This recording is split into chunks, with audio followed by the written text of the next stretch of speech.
और घटना सामने आने के बाद गाजियाबाद में तनाव है। गाजियाबाद में नाबालिग के साथ गैंग रेप की वारदात को अंजाम दिया गया और आपको ये भी बता दें कबाड़ी ने दोस्तों के साथ वारदात को अंजाम दिया और आगे आपको जानकारी देंगे। आरोपियों ने दरअसल बच्ची के साथ मारपीट भी की, इस तरह की खबर भी मिल रही है और पुलिस इस एंगल से भी जांच कर रही है। घटना सामने आने के बाद गाजियाबाद में इस वक्त तनाव है। हिंदू संगठनों की तरफ से थाने के बाहर प्रदर्शन भी किया गया और एक आरोपी गिरफ्तार हो चुका है। बाकियों की तलाश लगातार की जा रही है। बाकी आरोपी फरार इस वक्त बताए जा रहे हैं। सभी आरोपी जो है मुस्लिम समुदाय से जुड़े हुए हैं, इन्हीं पर आरोप लगते हुए इस वक्त नजर आ रहे हैं। चलिए आगे बढ़ेंगे और अब बात करेंगे टारगेट बहु विवाह की। दरअसल असम सरकार ने बाल विवाह पर रोक लगाने के लिए ऐतिहासिक फैसला लिया। अब इसके बाद एक और एजेंडे पर कदम बढ़ाने के लिए सीएम हिमंता बिस्वा शर्मा जो हैं वो तैयार हैं और इसको लेकर तैयारियां भी शुरू कर दी गई है। अब सीएम की तैयारी क्या है और क्या वो फैसला आगे लेने वाले हैं, इस रिपोर्ट के जरिए आपको बताते हैं।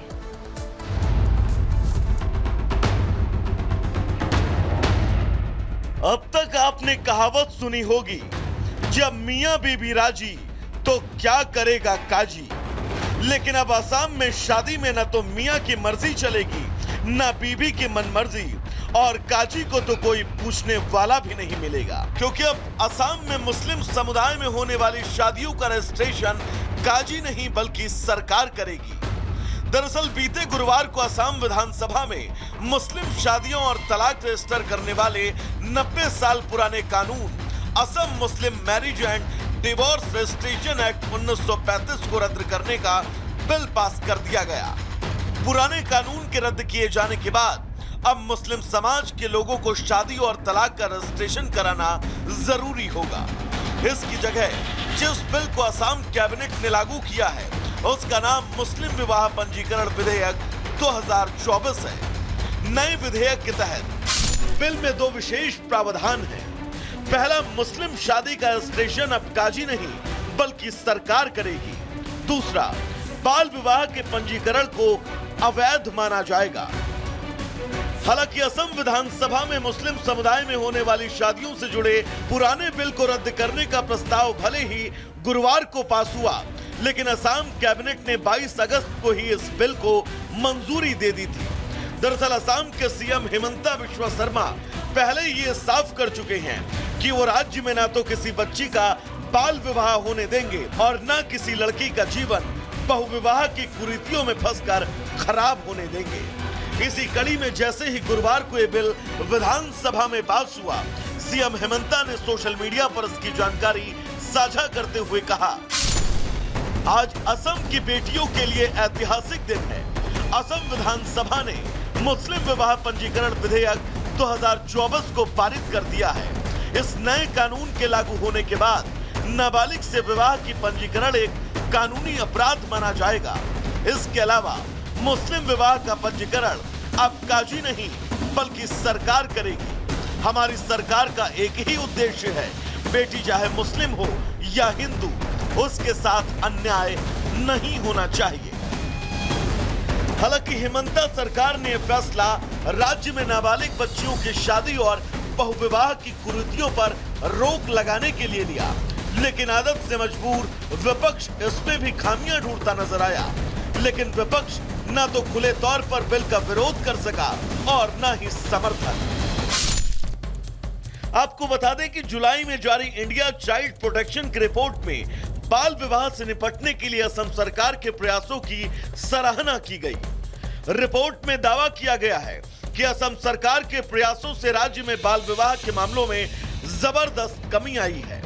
खासकर 2021 और 2022 और 2023 और 2024 के बीच राज्य में 20 जिलों में बाल विवाह के मामलों में 81% की कमी आई है।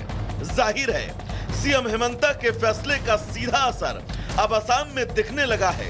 ऐसे में विपक्ष का विरोध बेशक बेमानी है। Bureau report, Republic Bharat. तो बाल विवाह पर रोक लगाने के लिए सीएम हेमंता का ये बड़ा हथौड़ा चला है। क्या कुछ हुआ ये ग्राफिक्स के जरिए आपको विस्तार से बताते हैं। देखिए, असम में मुस्लिम विवाह पंजीकरण विधेयक पारित कर दिया गया है। इसे ऐतिहासिक सीएम की तरफ से बताया गया। नया विधेयक 1935 के अधिनियम का स्थान लेगा और इसमें कई बदलाव होंगे। अब मुस्लिम शादियों का रजिस्ट्रेशन सरकार करेगी। सीएम ने यह कहा है कि अगला लक्ष्य बहु विवाह पर प्रतिबंध लगाना भी होगा। बाल विवाह के खिलाफ आज का दिन ऐतिहासिक है, ये सीएम हेमंता की तरफ से कहा गया। कुल मिलाकर ये साफ तौर पर संदेश दे दिया गया है कि बाल विवाह पर फैसला लेने के बाद अब हमारा अगला उद्देश्य होगा बहु विवाह पर रोक लगाना। और चलिए खबरों में आगे बढ़ते हैं, बात करेंगे गुजरात की। गुजरात में भारी बारिश की वजह से लोगों की मुश्किलें इस वक्त बढ़ती हुई नजर आ रही हैं। जगह जगह पर पानी लोगों के घरों में जा घुसा है, सड़कें टूट गई है। वहीं पर खबर सामने आई, कल हमने देखा तस्वीरों में कैसे सड़क पर मगरमच्छ नजर आया, छत पर मगरमच्छ नजर आया, लोग अपनी जान बचाते हुए नजर आए। अलग अलग जगहों की गुजरात से तस्वीरें आपको दिखाते हैं इस रिपोर्ट के जरिए।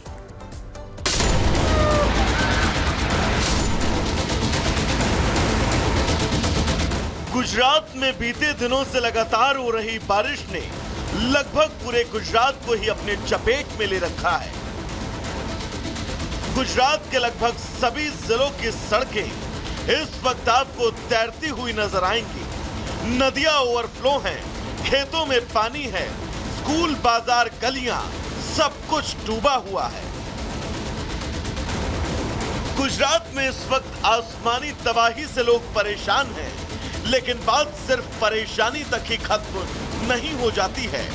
गुजरात के कई इलाकों में पानी के साथ साथ कई जलीय जीव जंतुओं ने अब डेरा जमा लिया है। कई इलाकों में मगरमच्छ देखे जाने के बाद लोगों में दहशत का माहौल है, क्योंकि जरा सी चूक हुई तो समझो जान गई। लगातार हो रही बारिश से नदियों का जलस्तर बढ़ गया है, जिससे वडोदरा के कई इलाकों में पानी भर गया। सैलाब के तेज बहाव की वजह से मगरमच्छ रिहायशी इलाके में पहुंच गए, जिन्हें देखकर लोग खौफजदा हो गए और लोगों में बस चीख पुकार मच गई। वडोदरा में पानी की धार में एक मगरमच्छ घुस गया, जिसे देखकर पूरे गांव में हड़कंप मच गया। घर में मौजूद लोग अपनी जान बचाने के लिए घर से ही भाग गए। यही नहीं, उसी इलाके में एक छत पर भी मगरमच्छ दिखाई दिया। हालांकि घटना की जानकारी मिलने के बाद आनंद फानन में वन विभाग की टीम पहुंची और मगरमच्छ का रेस्क्यू किया गया। ऐसा ही मामला वडोदरा के दूसरे इलाके में भी देखा गया, जहां यूनिवर्सिटी कैंपस में मगरमच्छ दिखने से छात्र छात्राओं के अंदर डर बैठ गया। आनंद फानन में इस घटना की जानकारी वन विभाग को दी गई, जिसके बाद रेस्क्यू ऑपरेशन चलाकर मगरमच्छ को पकड़ा गया। रिहायशी इलाकों में मगरमच्छ की घटना सामने आने के बाद अब लोगों में डर का माहौल है। तो वहीं गुजरात में बाढ़ बारिश से बिगड़े हालात के बीच प्रशासन और शासन एक्शन मूड में है। एसडीआरएफ और एनडीआरएफ की टीम युद्ध स्तर पर रेस्क्यू अभियान चला रही है। इन तमाम इलाकों में कोशिश यही है कि हालात को जल्द से जल्द सामान्य किया जाए। मुख्यमंत्री भूपेंद्र पटेल ने प्रभावित इलाकों का हवाई सर्वेक्षण कर अधिकारियों को रेस्क्यू में तेजी लाने के निर्देश दिए हैं और बाढ़ बारिश से प्रभावित लोगों तक हर संभव मदद पहुंचाई जा रही है।